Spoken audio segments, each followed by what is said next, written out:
Okay. You can see me? Lift it up a little bit more so you can see the PowerPoint. Okay, hello. So, unfortunately, I couldn't give my presentation on Zoom due to complications at work, but I'm here now.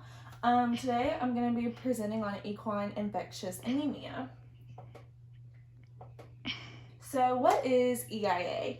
It's a fatal bloodborne infection, and it is a viral disease. It is transmitted primarily through insects. It's a positive sense single-stranded ribonucleic acid virus, so it is originated in the strands of RNA. It affects horses and all other equids, and another name for it would be the swamp fever. And there are 3 different forms of EIA, which is acute, chronic, and inapparent. So like I said, the forms of EIA are, the first one is acute, which is a sudden onset of the disease at a full force. The symptoms include high fever, anemia, weakness, and the swelling of the legs and the abdomen. Chronic, the horse is tired very easily and unable to do work, like everyday work that a horse does. They're very unsuitable for that. And the symptoms are reoccurring fever and anemia. And for inapparent EIA, the symptoms are slow, not as progressive as acute or chronic. And the symptoms are reoccurrent fever, significant weight loss, and an enlarged spleen and anemia. So the etiology and the geographic distribution is that it is caused by an equine infectious anemia virus, which is EIAV, and it is a lentivirus in the family Retroviridae, and it is a subfamily of Orthorhynchovirinae. Hope I'm saying that right.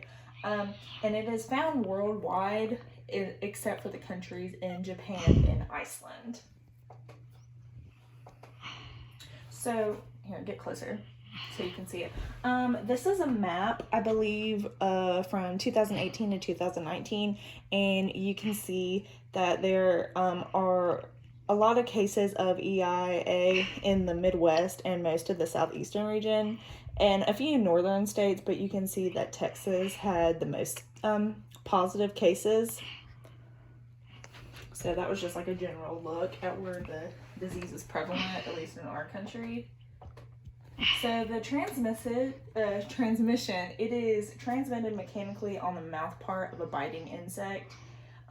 It can be transmitted through blood infusions, contaminated needles, a mother's milk, and in semen. And the virus is persistent on blood leukocytes, and it occurs in the plasma during febrile episodes.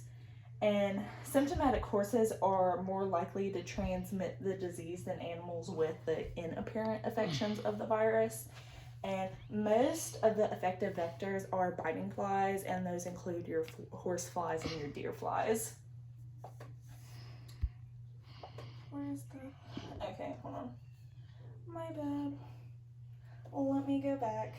So this is a shorter slide, but the incubation period is only a week to 45 days, but it could be longer, but typically it's from a 7-day to 45-day time period. And some horses even remain symptomatic until the disease has completely progressed and their bodies are just completely stressed out from it. So here, get closer. This is just a typical photo. We use ones like these in class, but you can see where the virus has infected the horses, and then the different strains from when they're infected with the horse flies to the different strains of the EIAV that it could have. Okay, you can go back now. And then in the bottom one, you can see not just flies, but in the contaminated needles. So, like I said earlier with the different forms of it, there are common clinical signs for just the disease in general, and that is high fever, small hemorrhages, weight loss, and depression, and disorientation. And you can see the picture of this horse. It has had a significant weight loss, and it is probably not suitable for work. So the diagnosis of this test, there are 2 lab tests for it. The Cogman's agar gel immunodeficient diffusion test, and then the competitive enzyme linked immunosorbent assay. Both of these tests detect antibodies for the virus, and there are differential diagnoses for this virus. There is EBA, toxicity, and hemolytic anemia, and etc., so that they can rule out other diseases that also include recurrent high fever and anemia, so that EIA can be ruled out. So lastly, for the treatment and control part, thankfully EIA is less common today than it was in the 1960s and the 1970s, but we are still seeing a prevalent amount of cases, especially in the United States, and each state has its own requirements for the testing, and the risk of infection is increased in the vicinity of an infection outbreak, obviously, and when infected horses enter any pasture or stable, and it also occurs when the horses are not regularly tested and prevented from this type of virus.